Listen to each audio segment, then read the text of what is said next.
안녕하세요. 오늘의 데일리 뉴스레터에 오신 것을 환영합니다. 1. 한국을 위한 빅 잭팟. 2. 자원 독점을 깨십시오. 3. 미국 일본의 기술 독점 종식. 한번 진실을 알아봅시다. 세계 경제는 자원 경쟁을 넘어 자원 독점까지 치닫고 있습니다. 그 중심에는 중국이 있었는데요. 자원 경쟁에 있어서 자신들의 선두주자를 빼앗길 리 없다고 생각하던 중국은 본격적으로 가격 통제에 들어가 세계 경제를 마음대로 휘두르려 했습니다. 중국의 만행은 각국의 전문가들이 향후 중국이 자원 무기화를 추진하고 그 과정에서 각국의 자원 민족주의를 자극하면서 국제 정치, 경제 질서에 대혼란을 가져올 것이라며 걱정할 정도였는데요. 실제로 작년 중국 정부는 사전 공지 없이 요소와 마그네슘 수출을 제한해 관련국들이 피해를 본 적도 있었죠. 그런데 그들의 계획은 한 나라에 의해 허무하게 막혀버렸습니다. 그 나라는 바로 대한민국이었는데요. 한국이 숨겨놓은 카드 한 장에 그들의 계획은 철저히 망가졌고 전 세계는 한국의 선고 안에 감탄을 금치 못했습니다. 중국의 계획을 망가뜨린 건 다름 아닌 태평양 지역계 한국이 소유한 보잘것없어 보이는 작은 땅덩어리 하나였는데요. 대체 한국이 소유한 땅이 어떤 위력을 지니고 있었는지, 그리고 천하의 중국이 어째서 앞으로 암울한 현실을 마주할 수밖에 없게 됐는지 자세히 살펴보겠습니다. 얼마 전 테슬라의 경영자 일론 머스크가 자신의 SNS에 게재한 푸념이 인터넷상에서 한창 화제가 되었는데요. 세계적인 갑부인 그조차도 감당하기 힘들 정도로 엄청난 가격의 광물 가격 때문이었습니다. 실제로 그는 리튬 가격을 보면서 미친 인세인 가격이라는 표현까지 할 정도로 엄청난 가격 폭등에 테슬라는 비용이 개선되지 않는다면 실제 채굴과 정제에 직접 대규모로 진출해야 할지 모른다 라는 말까지 남겼습니다.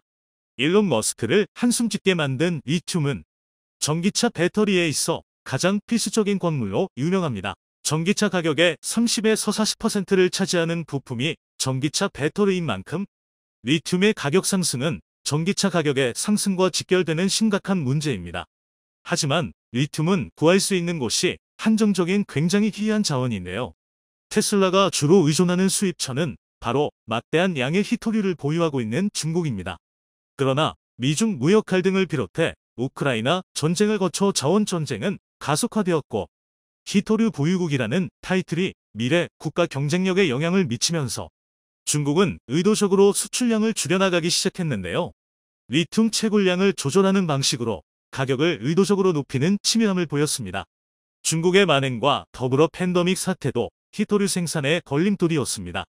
히토류를 캐기 위해서는 많은 인력이 동원되어야 하지만 전염병으로 알아놓은 이들은 일을 할 수 없기에 목표 생산량을 채우는 것은 불가능에 가까웠습니다. 중국에 공장을 짓고 수급에 있어 최선을 다한다고 해도 외부 요인에 의해 히토류 수급이 어려워 판매에 지장을 미치게 되는 것이죠.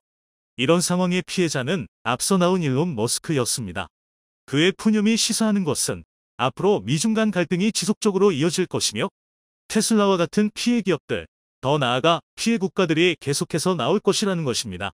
일론 머스크 외에도 전기차 시장에 뛰어든 이들 역시 같은 생각이었습니다. 한국 기업들도 안정적인 수급처를 찾는데 혈안이었는데요. 그중 하나인 포스코 역시 안정적인 자원 수급을 위해 세계 곳곳을 돌아다니며 리튬 광산을 물색했습니다. 그러다 아르헨티나 온물에 무에르토 여물을 발견해 가능성을 보고 리튬 광산 개발에 착수하며 업계를 한바탕 들썩이게 만들었죠. 생각 이상으로 많은 양의 리튬이 묻혀있는 것을 발견해 안정적인 공급이 가능해져 미래 경쟁에 있어 리튬 부족으로 인한 곤란을 겪지 않게 되었습니다. 해외 100% 수입에 의존하던 리튬 소재를 국산화할 수 있다는 기쁜 소식. 하지만 모두가 포스코와 같은 행운을 누릴 수 있는 것은 아니었습니다. 수많은 전기차 제조업체 및 배터리 생산업체들은 더 많은 양의 히토류를 확보하기 위한 치열한 확보 전쟁을 벌이고 있는 상황입니다.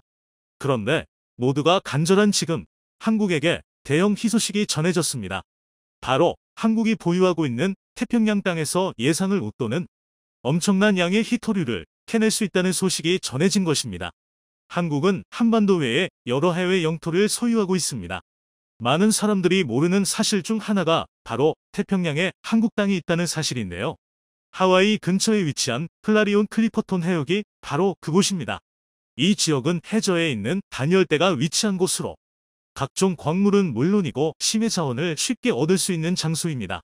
아무도 신경 쓰지 않던 이곳의 가치를 특유의 썬구안으로 알아본 대한민국은 곧바로 선행 투자를 감행했습니다. 공해 지역을 담당하는 국제해 저기구 아이사는 분담금을 낸 한국에게 클라리온 클리퍼톤 지역 일부분의 땅을 내어주었고 그 결과는 어땠을까요? 3천만 달러, 한화로 약 334억 원을 주고 투자한 이 땅은 한국에게 있어 절호의 기회였습니다. 한국이 허가받은 땅의 약 50%인 7만 5천 제곱킬로미터를 단독 개발할 수 있는 권리를 얻게 된 것인데요. 이 땅에는 여러 심해 자원들, 두 종류를 비롯해 산호와 물고기 종류들이 있지만 그것보다도 더 중요한 가치를 지닌 검은 황금, 망간단괴가 잠들어 있는 곳입니다. 이 망간단괴를 한국이 독점적으로 캐낼 수 있게 됐습니다. 추정치로 약 5억 6천만 톤이 묻혀있는 이 지역은 매년 300만 톤씩 채굴한다고 가정하면 100년 이상 이득을 볼 수 있는 곳으로 금액으로 환산하면 200조 원이 넘는 가치를 지닌 곳입니다. 코발트, 니켈, 구리 등이 함유되어 있는 광물인 망간단괴는 여러 광물이 결합되어 있어 분해하는데 섬세한 기술력이 필요합니다. 따라서 어느 정도 그 기술력이 뒷받침이 되어야 개발할 수 있고 전 세계에서도 한정된 국가만 제대로 개발을 할 수 있는데요. 한국은 세계에서 기술력은 물론이고 분해 능력에 있어서 탁월한 능력을 보이는 국가입니다. 중국이나 동남아시아 국가들이 한국의 채굴 능력을 줄을 서서 배워갈 정도로 그 탁월함은 세계의 정평이 나 있는 상황입니다. 이제까지 탐색만 하고 개발에 지지부진했지만 올해부터 본격적인 개발과 분해에 나서게 되면서 히토류로 산업을 장악하려던 중국의 영향을 받지 않고 앞서 나가게 될 것이란 관측이 나옵니다. 흥미로운 것은 한국이 확보한 권구는 한두 개가 아니라는 것입니다. 서태평양 마젤란 해역에도 한국은 망간각 투자를 한 바 있었고 현재 탐사를 진행 중에 있습니다. 부존 자원이 얼마나 되는지 확인한 후 자원을 본격적으로 채굴한다면 클라리온 클리퍼톤 지역보다 더 막대한 이득을 볼 가능성도 배제할 수 없다는 분석이 압도적입니다. 여기에 더해 한국은 인도양 중앙해령 열수광산을 포함해 피지, 통가 지역의 열수광산 지대를 확보해 놓은 상태인데요. 이 지역 역시 지질 검사와 채산성 테스트만 통과한다면 바로 한국이 자원을 캘 수 있는 장소입니다. 한국 정부가 미리 투자하고 영유권을 가진 태평양 해저산들 중 하나 역시 화제가 되고 있습니다. 최근 남태평양의 통가에서 해저 화산 대폭발 사건이 발생했는데 통가 주변에 새로운 섬들이 생겨나고 있고 작은 섬의 면적이 커지는 이변이 발생하고 있습니다. 이 때문에 세계 각국에서는 이렇게 새로 생겨나는 섬들에 대한 영유권 문제를 어떻게 처리를 해야 하는지 고민하고 있는데요. 아직까지 명확히 정해진 바는 없습니다. 현재 국제법상 외딴 섬이 영토로서 인정을 받으면 단순히 바위 같은 토양만 있는 것이 아니라 나무나 풀이 자라고 농업개발이 가능한 식생을 가지고 있어야 합니다. 여기에 국가 소속의 공무원이나 군인이 아닌 민간인이 자급자족하며 거주가 가능해야 외딴 섬이 영토로서 인정받을 수 있습니다. 만약 이런 조건이 충족되지 못하면 섬이어도 암초 취급을 받는데요. 이미 있는 섬도 가다로운 조건이 있는데 갑자기 솟아난 화산섬은 국가에서 영유권을 주장하기 더욱 애매합니다. 이 때문에 세계 각국에서 암묵적으로 인정하는 관습이 있는데 바로 공해해저에 있는 해산을 먼저 선점한 국가가 새로 솟아난 화산섬을 가져가는 것입니다. 한국은 이미 2000년대부터 화산 활동이 활발한 통가해역에 해산을 선점했는데요. 바로 장보고 해산입니다.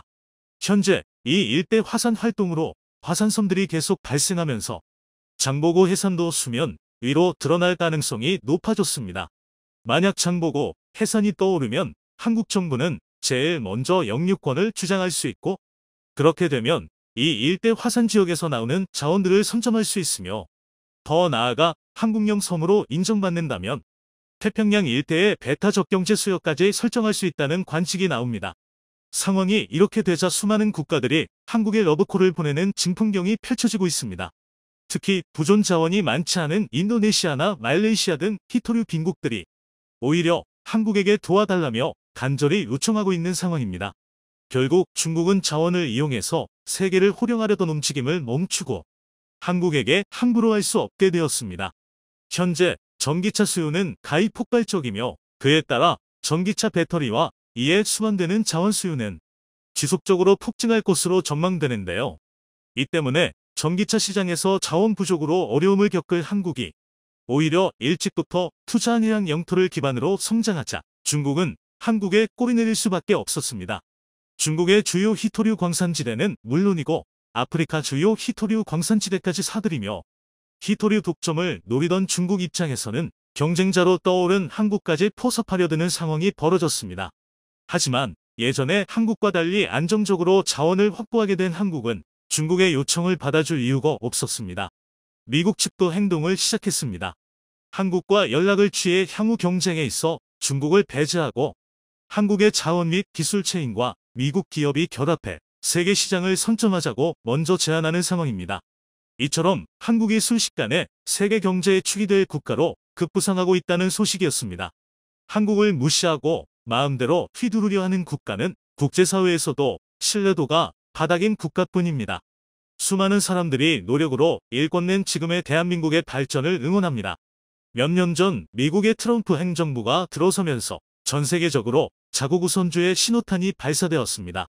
이로 인해 경쟁 관계에 있는 국가들끼리 핵심 첨단 산업에 대한 패권 다툼이 거세지고 있으며 특히 모든 첨단 산업의 뿌리가 되는 반도체 산업의 경우 국가 안보 자산으로 취급하는 등 우리나라에서도 반도체와 전기차 배터리 등 중요한 기술력이 필요한 산업을 국가 핵심 기술로 지정하고 관련법으로 보호하고 있을 정도입니다. 그런데 여기에 코로나 상황이 겹치면서 국가 경제의 필수적인 핵심 첨단 산업의 공급망 위기가 찾아왔고 러시아 우크라이나 상황으로 글로벌한 에너지 위기가 촉발되면서 단순히 기술력만 키우면 될 줄 알았던 첨단 산업의 공급망이라는 새로운 요인이 주목받기 시작했습니다. 특히 우리나라가 이런 위기를 정면으로 맞이하게 되었는데요. 우리나라는 전 세계로부터 소재와 부품 장비를 수입하여 최종 완성품인 반도체와 배터리 전기차 등을 만들고 있기 때문입니다. 지난 수십 년 동안 별다른 공급망 관리가 없어도 완제품 생산에 무리가 없었지만 최근엔 핵심 중간재에 대한 해외 의존도와 상당수 장비와 기술력 역시 해외에 의존하던 것이 알려지며 세계 시장을 주름잡던 국내 기업들의 약점이 드러나기 시작했습니다. 특히 그 중심엔 적게는 수십 년 많게는 100년 가까운 역사를 지닌 미국과 일본, 독일 등 전통적인 소재 장비 강국이 있었습니다. 하지만 최근 공급망과 원천 기술의 중요성을 확인한 한국 기업들이 세계 역사상 유례없는 속도로 공격적이게 관련 기술을 확보하고 있는 상황이며 단기간에 확보가 어려운 기술의 경우는 원천 기술을 보유한 회사를 수천억을 들여 인수합병을 하면서까지 기술력 확보에 진심인 상황입니다. 이에 우리나라 산업부에서는 국가 핵심 전략기술을 150개로 증가시키면서 자신감을 드러내고 있습니다. 해당 전략기술 분야에서 우리가 경쟁 우위에 있는 국가들은 미국, 일본, 독일 등 기존의 원천기술 강국이 대개 포함되어 있다고 알려졌습니다. 이제 와서 원천기술을 확보하기 시작한 한국이 수십 년에서 100년 동안 기술 개발에만 몰두하고 수십 명의 노벨상 수상자를 배출시킨 국가들을 상대로 기술 확보 경쟁에서 승리하고 있는 상황을 자세히 알아보겠습니다. 현재 전 세계에서 가장 진보한 기술의 반도체는 지난 6월 삼성에서 양산에 성공한 3나노 반도체입니다. 반도체는 나노 숫자가 줄어들수록 미세하고 정밀하며 단위 면적당 생산량이 증가하는 데다 성능도 증가합니다. 반면 전력 소모는 감소하기에 발열도 줄어드는 장점이 있습니다. 따라서 반도체 기업들은 점점 더 미세한 초미세 공정을 원하고 그에 맞춘 연구개발을 진행하고 있습니다. 그런데 이렇게 5나노 이하의 초정밀 반도체를 만들 수 있는 장비는 극자외선 노광 장비인 EUV가 유일하며 네덜란드 기업인 아즘에서 독점으로 생산하고 있습니다. 하지만 극자외선 노광 장비 EUV가 쓰이기 시작한 건 비교적 최근이며 이전엔 일본 기업인 캐논과 니콘의 반도체 노광 장비가 세계 시장을 석권하고 있었습니다. 일본의 캐논과 니콘은 극자외선 노광 장비 EUV 개발에 실패하면서 점점 노광 장비 시장에서 퇴출되는 수순이었지만 구식의 노광 장비로 자동차용 반도체를 비롯해 기술 수준이 높지 않은 반도체 생산이 가능하기에 아직까지 10% 정도의 시장 점유율을 유지하고 있는 상황입니다. 일본의 노광 장비 역사가 찬란했던 만큼 그에 필요한 소재 산업 역시 굉장히 발달했습니다. 특히 포토레지스트 시장의 95%는 일본의 5대 업체가 사실상 독점하고 있으며 이런 독점 기간은 무려 20년에 달합니다. 이 밖에도 고순도, 불화수소와 불화 폴리이미드 등 반도체 제조의 핵심 소재의 생산과 개발을 수십 년째 독과점 해오고 있었지만 2019년 한국에 대한 반도체 소재 수출 규제 이후 한국이 불화수소와 불화 폴리이미드를 1년이 채 안 되는 시간 안에 국산화에 성공하면서 일본 산업계에 크게 한방 먹였지만 그럼에도 포토레지스트만큼은 국산화에 어려움을 겪어왔습니다. 그런데 최근 한국 기업이 일본이 95% 독과점하던 포토레지스트 국산화에 성공하면서 최근엔 EUV용 포토레지스트까지 국산화를 앞두고 있는 상황입니다. 결과적으로 한국은 일본이 수십 년간 독차지하던 반도체 소재 주력 3대 분야를 전부 국산화시키면서 자립에 나섰는데요. 이 배경엔 국내 기업들의 상상을 초월하는 노력이 있었습니다. 특히 이번 포토레지스트 국산화를 성공시킨 동진세미캠은 삼성전자와 적극적인 협력 관계를 맺고 있었고 삼성전자는 동진세미캠 지분 일부를 인수하는 등 소부장 분야 경쟁력을 강화하고 있습니다. 이렇게 3년이 채 안 걸리는 노력으로 일본이 수십 년간 독점하던 시장을 완전히 뒤집어 일본 산업계에게 큰 충격을 주고 있습니다. 하지만 모든 기술을 자체 개발 국산화하기란 현실적으로 어렵기에 삼성을 비롯한 국내 대기업들은 해외 원천 기술 보유 업체들을 공격적으로 인수합병하고 있습니다. 현금 보유량만 150조 원에 달하는 삼성 측은 독일과 네덜란드 그리고 이스라엘의 원천 기술을 보유한 기업들을 합병하며 반도체 사업뿐만 아니라 디스플레이 그리고 배터리까지 첨단 산업 전역력에서 쓰이게 될 원천 기술들을 차곡차곡 모아가고 있습니다. 특히 삼성이 인수합병한 이스라엘의 광학 장비 기업인 코어 포토닉스의 원천 기술로 시가총액 세계 1위인 공룡기업 애플에게 카메라 관련한 특허 분쟁에서 승소했습니다. 이어서 삼성전자의 갤럭시 스마트폰과 TV용 패널에 탑재되는 올레드 디스플레이에서 핵심 기술을 보유한 독일 기업 노벌드를 인수해 전자기기와 자동차 부품 등 삼성의 계열사 모든 사업 분야에 적용되는 올레드 기술력을 얻었습니다. 이 밖에도 차량용 반도체 기업인 NXP와 인피니온 그리고 ST마이크로 일렉트로닉스는 각각 네덜란드와 독일 스위스에 위치해 있으며 삼성전자의 유력 인수합병 대상 후보입니다. 불과 얼마 전까진 반도체 생산에 필요한 소재 위주로 기술력 확보에 나서던 삼성은 국내 중견기업을 적극 지원하며 소재 국산화에 성공시키더니 이제는 소재를 넘어 원천 핵심 기술과 자동차와 디스플레이 그리고 배터리에 특화된 반도체 핵심 기업들을 합병하려는 상황입니다.